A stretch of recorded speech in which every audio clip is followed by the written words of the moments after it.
ওৰা আজি তো আমাৰ ম্যাৰেজ অ্যানিভাৰ্সাৰি ইয়েস তাৰে উপৰ দুই এষাৰ কওঁ নমস্কাৰ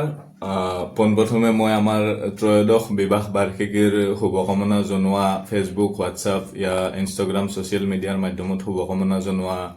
প্ৰত্যেকজন মোৰ জ্যেষ্ঠ কনিষ্ঠ বন্ধু বান্ধৱী শুভাকাংক্ষী সকলোকে মই বহুত বহুত কৃতজ্ঞতা জ্ঞাপন কৰিছোঁ আৰু ধন্যবাদ জনাইছোঁ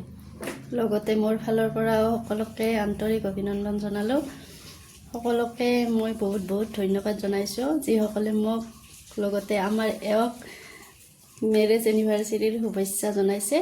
সকলোকে বহুত বহুত ধন্যবাদ Today we have completed 13 years of togetherness. Thank you so much. আৰু এই 13 বছৰত মোৰ এক্সপিৰিয়েঞ্চ যেনেকে এই কৈছে যে কিবা এটা কোৱা মই যদি কিবা এটা ক'ব লাগে তেতিয়া এইটোৱে কথা ক'ম যে যেনেকে আমাৰ জীৱনটো চলাৰ কাৰণে আমাৰ মনৰ ভিতৰত যাক মন বিবেক দুটা কথা ক'ব পাৰি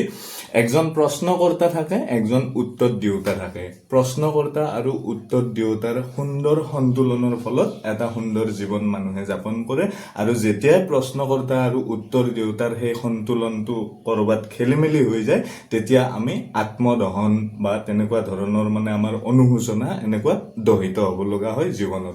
ঠিক তেনেকে আমাৰ এই সংসাৰখন ঘৰ ল'ৰা ছোৱালী মিলি পেলাই মা দেউতা এনেকুৱা গোটেইখিনি মিলি পেলাই যিখন আমাৰ সংসাৰ এই সংসাৰখনতো সেই যে প্ৰশ্নকৰ্তা আৰু উত্তৰ দিওঁতা যাৰ সন্তুলনত এটা জীৱন চলে হাজবেণ্ড আৰু ৱাইফ এই দুজনৰ সন্তুলনত এটা সংসাৰ এখন ধুনীয়াকে চলে গতিকে এই সন্তুলনটো আমি গঢ়ি তুলিব লাগে বনাই উঠিব লাগে যাৰ কাৰণে কৰবাত চেক্ৰিফাইচ কৰিব লাগিব আৰু কৰবাত আপুনি চেক্ৰিফাইচটো বেষ্ট দিয়াটো বেষ্ট লোৱাৰ কথা আহি নকৰে আৰু দিয়াটো আপুনি দি গৈ থাকক নিশ্চিতভাৱে হেপী থাকক থেংক ইউ ছ' মাছ আৰু ঠিকে ক'লা তুমি এতিয়া